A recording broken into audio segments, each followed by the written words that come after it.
On va pouvoir dès lors commencer. Merci infiniment Inès pour cette présentation. Je vais peut-être commencer avec « ouais, merci beaucoup ». Et que le titre de la communication a donc été donné ce soir. Et je vous propose donc une étude de cas, assez circonscrite. Somme toute, circonscrite par les conditions de sa production, on va les voir ensemble, par le nombre d'œuvres qui a subsisté, par sa finalité, au demeurant assez modeste, je ne vous le cache pas immédiatement, et en définitive par cette perspective qui est donnée par le titre, une perspective infructueuse pour sa conceptrice. Donc ce soir, je vais vous parler d'un échec.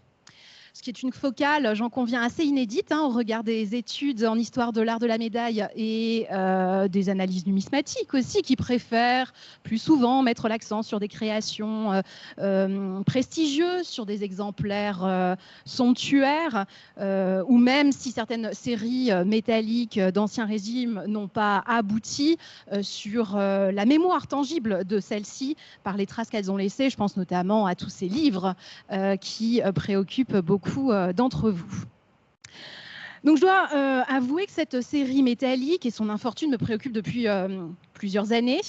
Je m'y suis tout d'abord intéressée dans le cadre de mes recherches doctorales et la figure de Geneviève Granger m'a notamment séduite au regard de la qualité de sa production et elle a naturellement rejoint le corpus des sculpteurs médailleurs actifs à la Belle Époque sur lequel j'ai longtemps travaillé.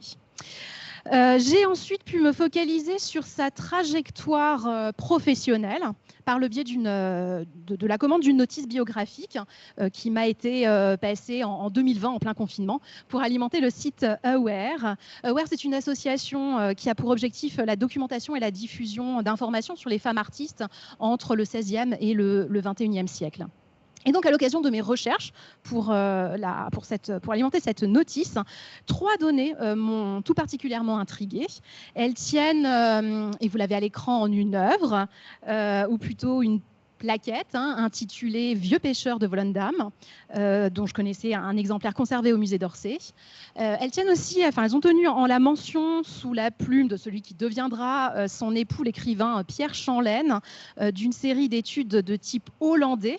Je paraphrase le passage de sa production, donc rapporté d'un séjour à Volendam, jusqu'alors daté de manière incertaine entre 1908 et 1910. Et également en l'indication d'une donation de plusieurs petits reliefs au musée de Brive en 1910. Et alors même que Geneviève Granger a eu pour eux une triple ambition. Premièrement, de les exposer dans différentes expositions. Deuxièmement, de les proposer à l'acquisition publique. Et troisièmement, de les diffuser par le biais de l'édition. Donc à partir de ces éléments, j'ai là tiré les fils de la recherche pour approfondir la connaissance de ce qui s'est avéré être un ensemble médaillistique original, en dépit du fait qu'il n'a pas abouti à une série métallique dûment constituée, dûment frappée. Et donc, sans ménager de suspense, j'indique immédiatement que ce projet artistique s'est soldé par un échec éditorial, mais qui n'en demeure pas moins intéressant à retracer, à interroger aussi dans ses ressorts. Je suis notamment partie du postulat que si tout succès artistique repose sur des facteurs propices, tels que la qualité de l'œuvre, la réputation de l'artiste, les fonds financiers pour couvrir la réalisation matérielle, la présence également d'un auditoire capable d'accueillir ces œuvres, je passe évidemment sur d'autres modalités qui existent bien évidemment, eh bien l'insuccès a aussi ses raisons.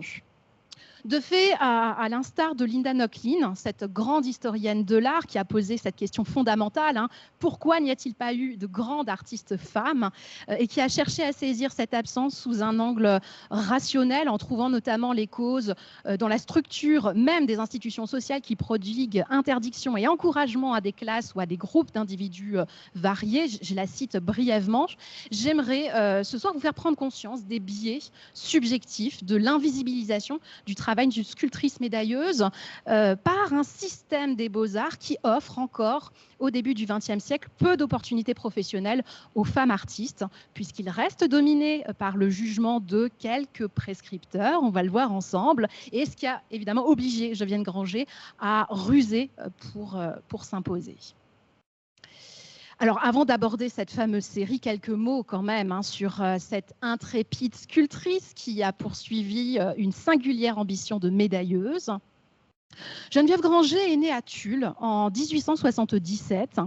Elle n'a pas 10 ans quand elle quitte la Corrèze avec sa famille à la suite d'un incendie qui a ravagé leur maison. La famille s'installe alors à Paris, ce qui sera propice pour la suite de son éducation. Son père est avocat et il voit se développer très tôt chez sa fille des dispositions pour le dessin, pour le modelage. Et là, loin de brider ses ambitions artistiques, il les encourage en lui finançant notamment des cours particuliers, ce qui fait d'ailleurs écrire à un des biographes de Geneviève Granger qu'il a été un père admirable, je cite. Et ce père, elle lui dédie l'un de ses tout premiers portraits en médaille, vous l'avez à l'écran. À 15 ans, elle complète sa formation artistique auprès du sculpteur André Massoul. Alors, je rappelle là, juste brièvement, qu'à cette époque, on se situe dans les années 1890, les femmes n'ont pas encore le droit de se former à l'École nationale des beaux-arts. La réforme est évidemment en cours face aux revendications menées depuis les années 1880 par notamment la sculptrice Hélène Berthaud, par l'Union des femmes peintres et sculpteurs fondée en 1881, en autorisant enfin en 1897 les femmes à se présenter au concours d'entrée de l'École des beaux-arts et à suivre les cours de dessin, mais uniquement de 8h à 10h, en créant en 1900 des ateliers de pratique pour les femmes, puisque la mixité était à cette époque-là, bien évidemment, elle n'était pas tolérée, et en leur donnant enfin, en 1903, le droit de concourir au Prix de Rome. Comme cette intégration des femmes dans le parcours de formation académique est trop tardif pour Geneviève Granger, elle est donc contrainte à son époque de mener son apprentissage ailleurs, et elle va le faire dans l'atelier privé du graveur en médaille Henri Dubois. Là, elle acquiert une technique médaillistique irréprochable, faite de délicatesse, de raffinement, manière qu'elle déploie parfaitement dans le portrait de sa mère, Valentine Granger, que vous avez également à l'écran. Donc, autre première plaquette à résulter de la sphère intime. Et vous noterez la finesse du rendu des traits du visage, le rendu aussi prodigieux de cette fourrure qui vient agrémenter la toilette féminine. Alors, malgré cet apprentissage au rudiment de la gravure sur acier, j'aimerais immédiatement préciser que Geneviève Granger n'a jamais été graveuse en médaille, plutôt sculptrice médailleuse, dans le sens où le modelage prime dans sa pratique. Il faut d'ailleurs insister sur la maîtrise de cette technique pour confectionner des modèles à grandeur d'exécution, contrairement aux sculpteurs médailleurs de sa génération qui usent, voire qui abusent du tour à réduire. Et on va là encore revenir sur cet aspect, mais donc ayez bien à l'esprit que dans la première partie de sa carrière, elle a toujours pensé et elle a toujours conçu l'art de la médaille en petit. Elle commence à participer au Salon des artistes français en 1895 et elle y restera fidèle jusqu'en 1958. Donc à tout juste 20 ans, elle cherche alors à s'imposer en tant que portraitiste. Elle reçoit d'ailleurs une mention honorable au Salon de 1899 grâce à la perfection de son autoportrait que Léonce Bénédite, c'est le directeur du Musée national des artistes vivants, ce musée que l'on dénomme aussi à l'époque le musée du Luxembourg. Léonce Bénédite juge cet autoportrait, je le cite, d'un bon esprit sobre et sérieux. 2 ans plus tard, en progrès continu, le jury lui décerne une médaille de 3e classe grâce à plusieurs réalisations remarquées, telles que Océanche, et la commission des musées nationaux décide d'acquérir l'ensemble pour le musée du Luxembourg, soit une consécration pour tout artiste. Geneviève Granger a alors 24 ans. Quant à Océan, quelques mots quand même de cette plaquette que vous avez ici là sous les yeux. L'œuvre donne à voir deux adolescents, la chevelure au vent, observant l'immensité des flots. Comme le genre du paysage est rarement représenté en médaille, je voudrais quand même insister sur ce parti pris, ainsi que sur l'agencement de la plaquette, pour moitié remplie de deux figures, tandis que l'autre moitié comporte cet espace océanique dans un vide délibéré, ce qui est assez audacieux. Bien décidée à marquer l'essor de la médaille contemporaine, elle poursuit dans cette veine poétique et sensible. En 1909, la Société des Amis de la Médaille française lui commande, sur proposition de Roger Marx, une plaquette pour 2000 francs. Elle est laissée évidemment libre dans la définition de son sujet et choisit alors deux charmantes compositions pour illustrer la thématique enfantine du goûter. Cette plaquette qui est aussi connue sous le titre du bol de lait, ce bol de lait qui circule entre les lèvres de la fillette pour ensuite venir jusqu'à cette portée de chaton dans le revers de la plaquette. Et la distribution de celle-ci est opérée donc aux souscripteurs de cette société à partir d'avril 1908 et répartie exactement à 147 exemplaires. Et il faut encore noter qu'elle est la seule édition des Amis de la Médaille française à avoir été confiée à une femme. Ainsi, malgré les difficultés inhérentes à sa condition féminine, mais grâce aussi à son statut de célibataire, qu'elle conserve longtemps, parce que Geneviève Granger, elle se marie en 1921, elle a alors 44 ans. Et je n'oublie pas non plus l'évolution du cadre légal de cette époque. Je pense notamment à l'instauration de la loi du 13 juillet 1907, qui permet aux femmes d'être enfin affectataires de leur salaire et par extension aussi de pouvoir signer des contrats. Cela lui donne la possibilité d'en signer un propre pour la Monnaie de Paris et de faire frapper donc une autre plaquette sur les balanciers de la Monnaie de Paris. Il s'agit de la musique qui intègre ainsi en 1909 la collection générale mise en vente par l'établissement public. Le traité relatif à son édition est signé le 29 décembre 1908 contre 800 francs pour indemniser les modèles et la rétribution vise aussi, elle se fixe à hauteur d'1 franc 20 et 20 centimes pour chaque exemplaire qui sont vendus soit en argent soit en or et 90 centimes pour chaque exemplaire cédé en bronze. En marge de sa production, Geneviève Granger s'active également dans la promotion des femmes artistes. Si, comme on l'a déjà vu, elle n'a pas bénéficié des résultats de la lutte pour l'accès des femmes à l'école des beaux-arts, elle milite à son échelle en faveur de la professionnalisation des femmes artistes.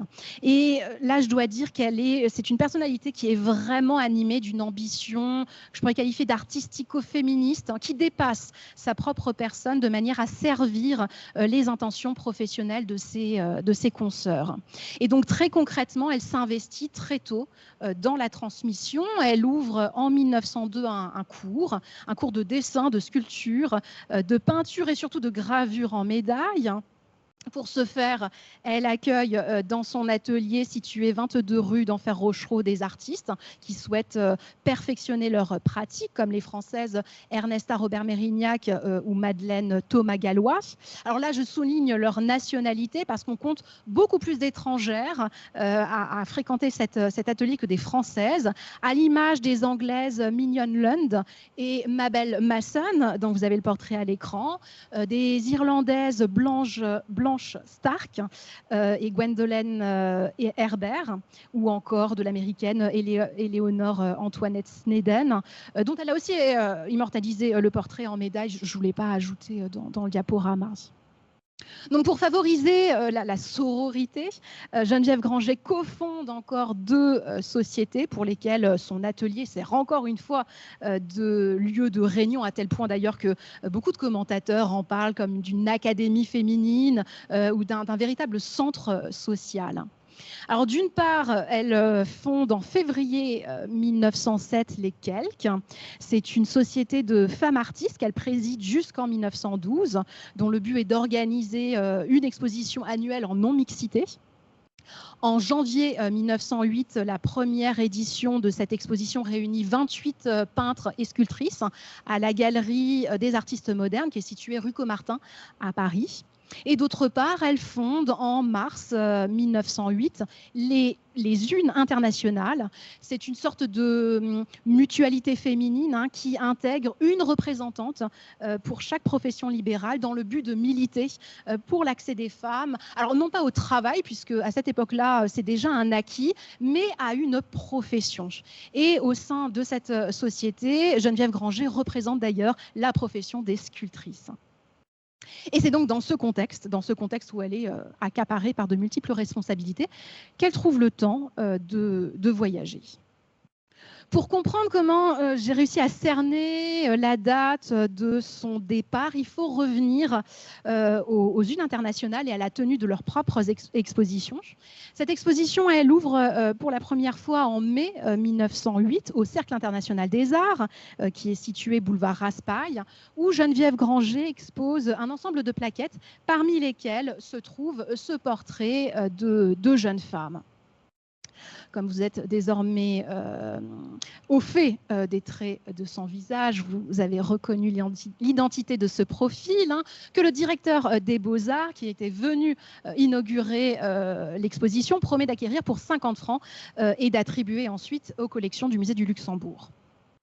La promesse traînant, Geneviève Granger se présente le 11 juillet 1908 au ministère pour savoir ce qu'il en est de l'affaire qui la concerne. Cependant, elle ne trouve aucun fonctionnaire compétent pour lui répondre en ce samedi, le 11 juillet 1908, c'est un samedi.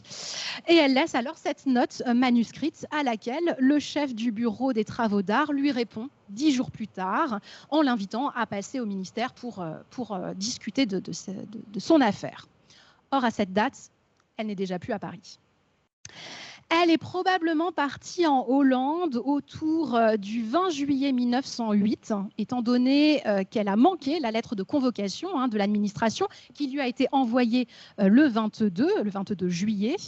À cette lettre, elle y répond le 27, en se confondant en excuses, en indiquant qu'elle ne pourra passer au bureau des travaux d'art qu'à son retour. C'est indiqué entre 2 ou 3 semaines, le tout en utilisant un papier à lettres doté d'un en-tête, hautement instructif quand on fait mine de s'y intéresser.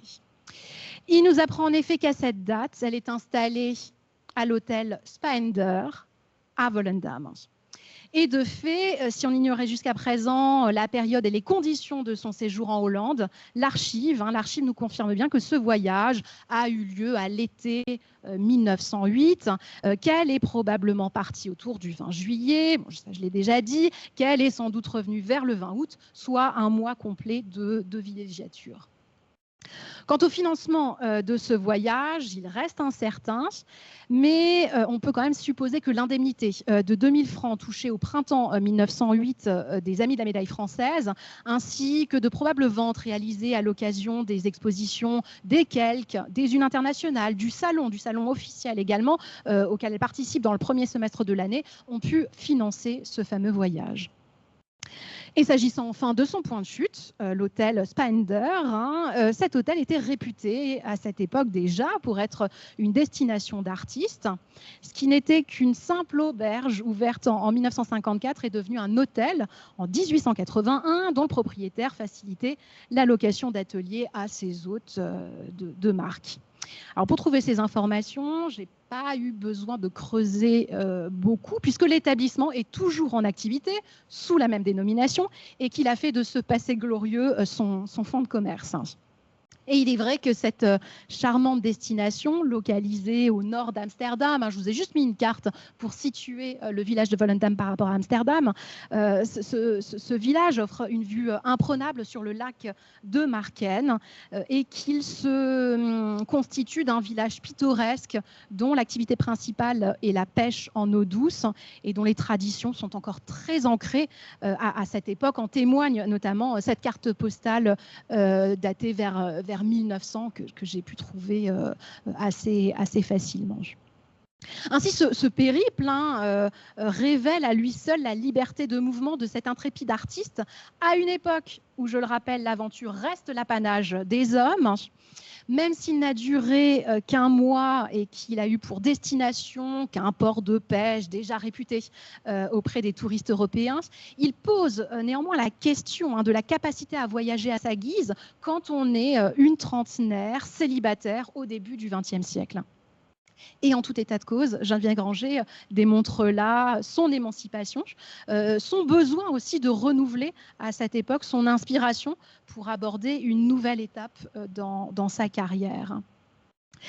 Et ce voyage, ce séjour estival lui offre en effet la possibilité de modeler directement sur le vif les profils de pêcheurs, le quotidien des femmes de marins, les jeux extérieurs des enfants. Cette série hollandaise comporte donc des scènes de genre empruntées à la vie quotidienne de ces marins d'eau douce du Zuiderzee, comme ce pêcheur reprisant un filet. Geneviève Granger a manifestement pu s'introduire dans une cabane de pêcheurs pour assister à cette activité minutieuse. On voit d'ailleurs le pêcheur ou ce repriseur assis au plus près de la lumière d'une fenêtre. Il est chaussé de sabots, il est emmitouflé dans une camisole imperméable, il est coiffé d'une toque à épaisse fourrure de laine qui couvre la tête. Alors c'est un couvre-chef en fait assez traditionnel de Volendam, puisqu'il est également porté par cette tête de vieillard. Sur cette plaquette, une plaquette donc, au format assez resserré, une plaquette quasiment carrée également dans son format, où Geneviève Granger s'est là davantage plu à détailler la physionomie du personnage avec ses lourds cernes, son nez puissant, ses lèvres creusées par une dentition lacunaire, certainement. Et en somme, elle a saisi une véritable trogne, en référence notamment à cette tradition des tronies, ces portraits de genre qui ont fait l'âge d'or de la peinture néerlandaise. Alors évidemment, l'expression de cette tête de vieillard n'est pas aussi grotesque que je me suis juste permis cette comparaison avec une toile de Frans Hals, mais néanmoins derrière cette tête sans charme, sans contenu narratif, la référence est assez évidente sans qu'elle soit revendiquée par l'artiste. On sent donc que le portrait a été mené au plus près du modèle et ce travail mené directement sur le motif se confirme par l'exiguïté du format de la plaquette. L'aptitude de Geneviève Granger à modeler en petit, comme je vous l'ai indiqué en préambule de cette présentation, et surtout à grandeur d'exécution finale, prend là toute son importance. Quant à la question de savoir si elle a aussi dessiné sur le vif, cela reste très vraisemblable, bien qu'aucun témoignage n'ait subsisté pour le confirmer, hormis ce pastel sur papier qui a peut-être été débuté sur le vif, mais qui a assurément été terminé en atelier au regard de l'aboutissement des traits, de l'aboutissement du coloris aussi. La série associe encore plusieurs scénettes issues du quotidien des femmes de Volendam, le quotidien des femmes qui est voué aux tâches ménagères, à l'éducation des enfants. À l'image, une jeune mère tricotante qui utilise toujours les ressources du format de la plaquette pour mettre en évidence l'absorption de cette mère à son ouvrage, tandis que son enfant sollicite là son intention en tirant la bordure de son tablier. C'est un geste en définitive très, très, très enfantin et très naturel, naturaliste même. Et la verticalité du support renvoie toujours et encore à l'exercice de copie d'après nature qui consiste à sélectionner une figure ou une scène sur le vif pour en conserver toute l'authenticité des attitudes. L'enfant grondé fait quasiment suite à l'épisode précédent, hein, puisqu'on retrouve les mêmes personnages, deux personnages qui se font face cette fois-ci, avec la mère dotée de cette mine pleine de réprimandes, et puis en face d'elle, son enfant au visage là, boudeur. On reconnaît d'ailleurs le même dans cette autre composition, toujours vêtu de sabots, d'un bonnet assez reconnaissable, hein, qui est en train d'ajuster une voile à un sabot doté de roulettes, hein, tandis que 4 de ses camarades disposés autour de lui l'observent, convoitent aussi, très certainement, ce jouet assez rudimentaire dans cette plaquette très charmante intitulée « Jeu d'enfant à Volendam ». Et le jeu se poursuit dans cet étonnant groupe titré Le Chariot. Manifestement, 2 frères tirent et l'autre pousse leur cadet ou leur cadette dans un véhicule assez rudimentaire. Alors, cette composition, ce n'est plus tant un relief médaillistique, hein, qu'une véritable ronde bosse. Mais je tenais quand même à l'associer à la présentation, à l'associer à cette série, pour vous montrer toutes les facettes de la pratique artistique de Geneviève Granger à Volendam, qui passe allègrement de la médaille à la sculpture, sans oublier au pastel. Et ces motifs parvenus jusqu'à nous, je vous montre encore le petit chat, témoignent du caractère pittoresque de cette série qui narre, hein, le quotidien des habitants de Volendam, cette série qui a aussi permis à Geneviève Granger de diversifier son approche de l'art de la plaquette. Puisqu'après la véracité du portrait de ses proches accumulée au début des années 1900, elle poursuit là un nouvel objectif de réalisme sous un angle, disons, plus rustique, en y parvenant par le choix de types physiques franchement populaires. Et d'ailleurs, cette rusticité du sujet se répercute jusque dans le modelé, hein, ce modelé abrupt de ces compositions. On le distingue ici assez bien en début de la mauvaise qualité de cette photographie d'une composition d'ailleurs non localisée actuellement. Et donc, chaque relief conserve cet aspect heurté, inhérent à la rapidité de la notation, et prouve que c'est bien en bas-reliefeuse que Geneviève Granger conçoit ses médailles. Alors, ce qualificatif professionnel convient assez bien, je trouve, pour saisir la réalité de sa pratique.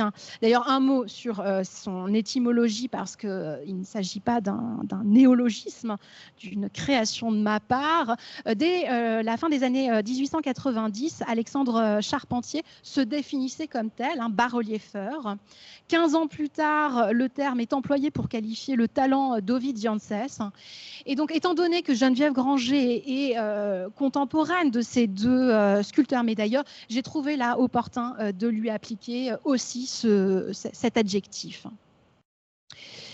Et en cela, son caractère se rapproche de la manière de Paul-François Niclos et de sa série Briard, hein, effectuée entre 1904 et 1924, ou encore d'Ernest Nivet, en particulier pour sa plaquette intitulée Paysanne du Berry.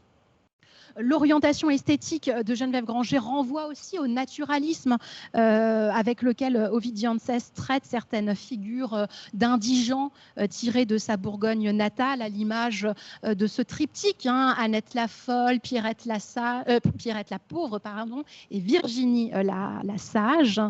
Donc les plaquettes de Geneviève Granger n'ont en définitive rien à envier aux réalisations de ses confrères.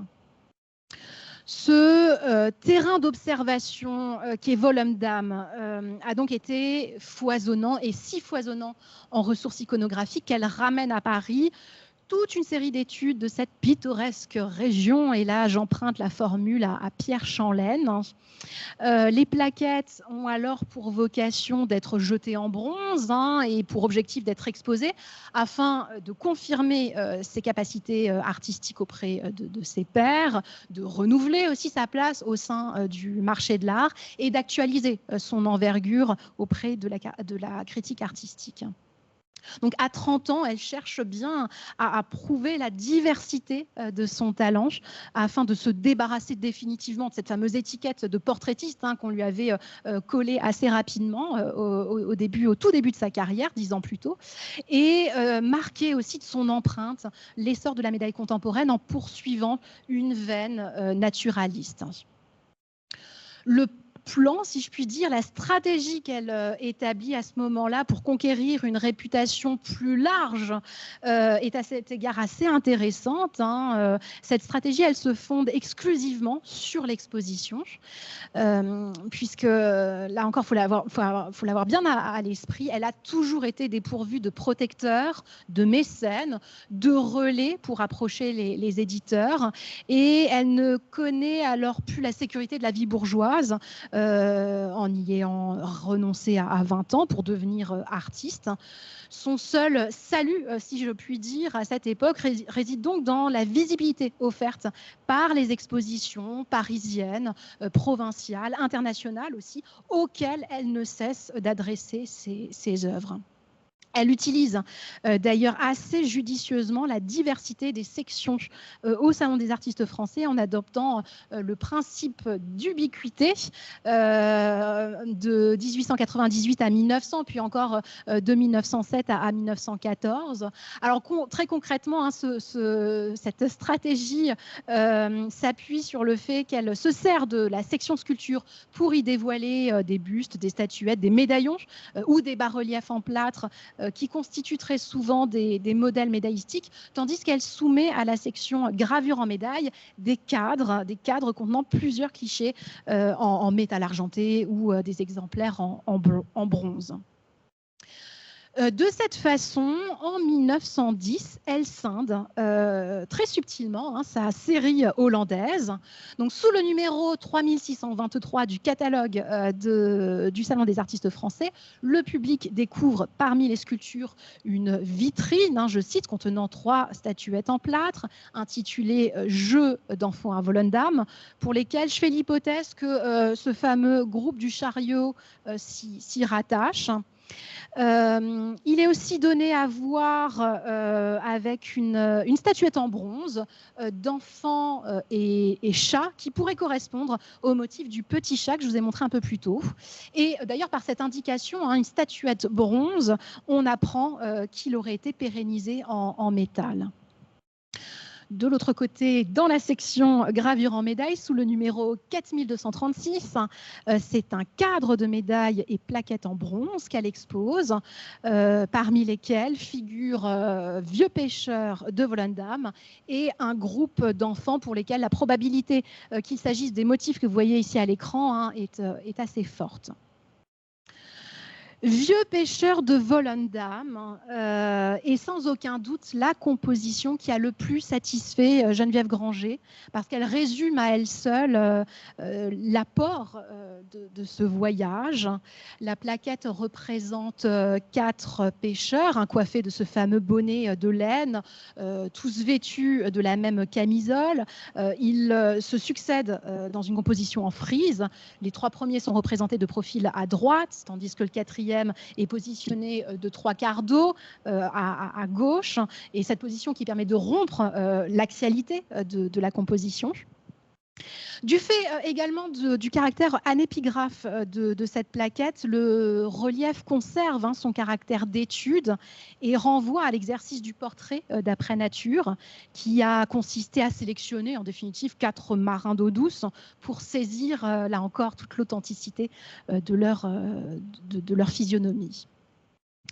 En 1910, donc dès le mois d'avril, elle expose cette fameuse plaquette à Paris, en complément de plaquettes de bronze en bas-relief qui font revivre agréablement les scènes de vie enfantine hollandaise, nous signale Léo Claretti dans sa recension de l'exposition ouverte dans le petit musée Baudouin, fondé sous les auspices de la princesse Alice de Monaco. Je cite ce passage, ce commentaire de sa recension d'exposition.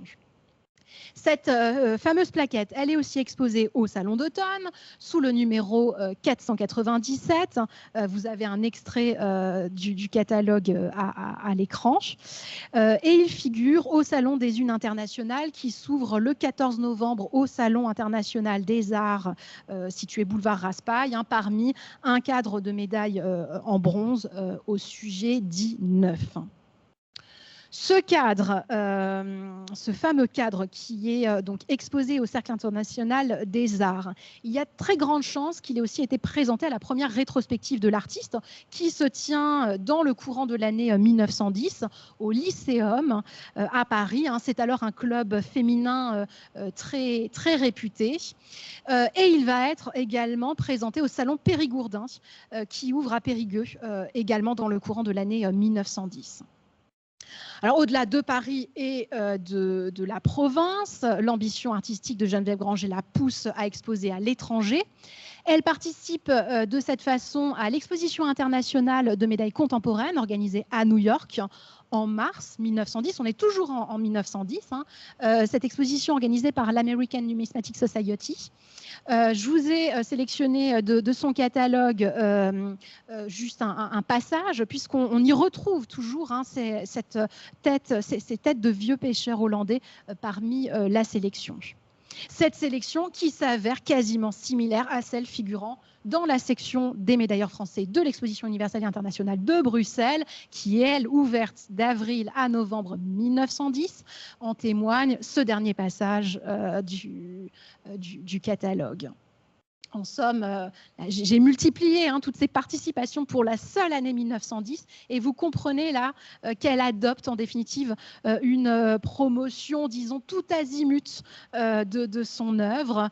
Cependant, la majeure partie de la critique artistique passe littéralement à côté en négligeant son originalité, excepté le fameux Léo Chiaretti dont j'ai cité le passage de sa recension tout à l'heure.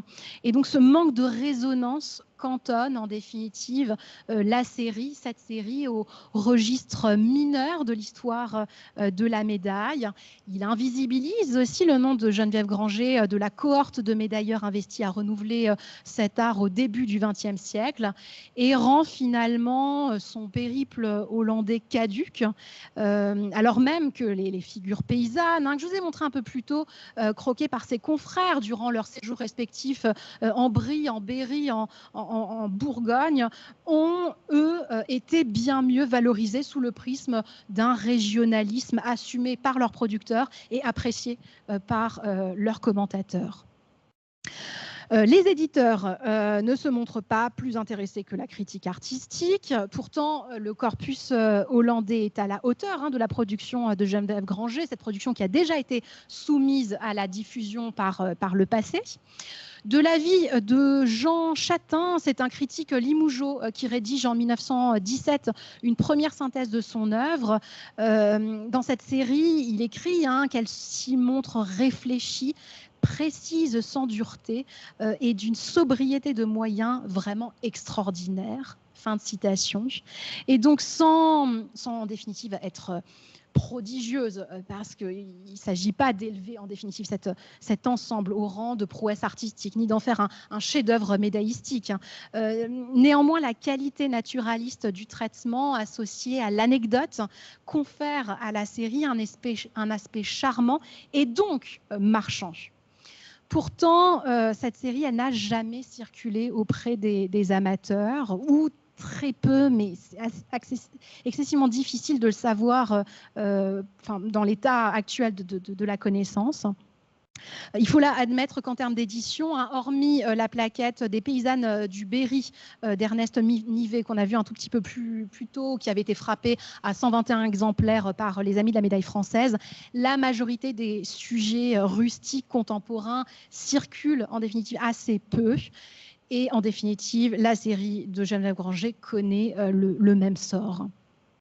De surcroît, si on cherche quelques raisons au désintérêt des éditeurs, l'une d'entre elles proviendrait de cette carence d'usage des objets, que conforte aussi l'absence d'inscription, hein, qui aurait sans doute permis d'accroître la compréhension des motifs et d'accroître aussi l'appréhension de, enfin, l'originalité des sujets.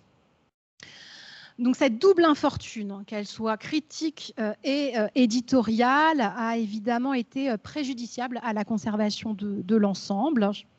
En ne parvenant pas à pérenniser ces projets de plaquettes, hein, par la commande d'outils de frappe, voire plus simplement par le biais d'une édition fondue, hein. Alors la fonte, elle a bien eu lieu pour certaines, mais je parle là d'une fonte qui aurait valu pour l'entièreté de la série. Donc dans ce cas de figure, évidemment, toutes ces œuvres sont restées à l'état de prototype. Dépitée par cette absence de perspective, Geneviève Granger se résout à donner 4 de ses meilleurs modèles au musée Ernest Rupin de Brive. Vous avez là à l'écran ces 4 compositions. La donation est officiellement conclue le 28 juin 1910, quand, contre toute attente, l'administration des Beaux-Arts l'informe de son intérêt pour une épreuve en bronze, exposée au Salon des Unes internationales et représentant les fameux 4 bustes, hein, de vieux pêcheurs. La plaquette en question, que vous avez là à l'écran, est acquise par arrêté du 27 juin 1910, à un jour près donc, de la donation, pour 40 francs, une somme bien faible pour un relief de cette qualité. Geneviève Granger s'en contente, en raison très certainement de son désarroi, hein, sûrement aussi du fait de son sexe qui lui a appris à ne pas revendiquer davantage. Donc elle ne s'oppose pas à cette somme si désuète. L'œuvre est donc intégrée aux collections nationales, inscrite sous le numéro 3321 par le conservateur du dépôt du commissariat des expositions. Je vous cite juste exactement le chiffre, le numéro d'inventaire, puisqu'en fait l'étiquette est toujours visible au revers de cette plaquette.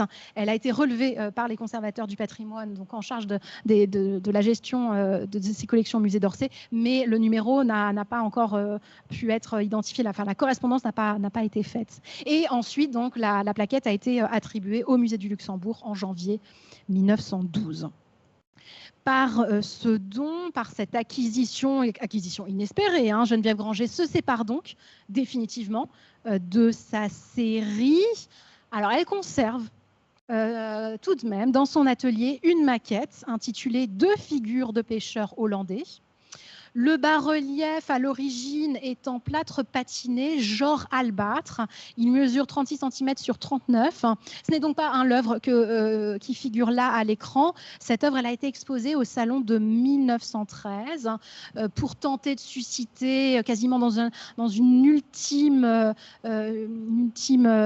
tentative l'intérêt des autorités, du public, de potentiels acheteurs également. Et finalement, c'est en pleine guerre que l'administration des Beaux-Arts concède à le lui acheter. En 1916, le motif éveille l'intérêt d'Armand Daillot. Armand Daillot, il est inspecteur des Beaux-Arts et il est plus convaincu par caractère sculptural, hein, que par son sujet qui remonte donc à près d'une décennie plus tôt.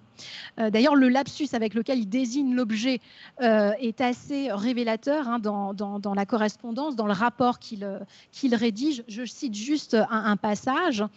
Donc, il écrit « Dans cette œuvre se ressentent avec un rare bonheur les qualités de forte expression de vie et de sûreté de dessin et de modelé qui caractérisent l'art de médailliste de cette très intéressante artiste. Mademoiselle Granger désire obtenir la somme de 300 francs pour la cession de cette sculpture, lapsus, hein, non pas médaille mais sculpture. J'estime que ces prétentions sont des plus raisonnables. » Fin de citation. Et donc, face à cette somme de 300 francs, il est assez surprenant de constater qu'en 1910, le premier relief, ce premier relief des vieux pêcheurs de Volendam, que je vous ai juste mis en petite vignette pour vous rappeler la composition, hein, ce relief avait été acquis pour 40 francs, tandis que 6 ans plus tard, Armand Daillot promet pour le même, enfin un motif quasiment similaire, sauf qu'en fait il est évidemment 4 fois plus grand, réduit à 2 personnages, une somme 7 fois supérieure. La notoriété de l'artiste est pour beaucoup dans l'augmentation de cette indemnité. Seulement sans se référer aux acquisitions antérieures, l'État se retrouve avec, en définitive, 2 œuvres quasiment analogues dans ses fonds. Et cette plaque, elle n'est actuellement plus conservée dans les collections nationales, puisqu'à la demande de Geneviève Granger, elle a été extraite du dépôt des Marbres en 1922 pour l'exposition personnelle qu'elle a ouverte à la galerie Manuel Frères à Paris. Et elle ne semble pas avoir été réintégrée ensuite. En revanche, la Monnaie de Paris conserve un exemplaire fondu en bronze, alors dans un format beaucoup plus réduit. Il a été donné par Pierre Chanlaine en 1968 en hommage à la mémoire de son épouse décédée l'année précédente en 1967.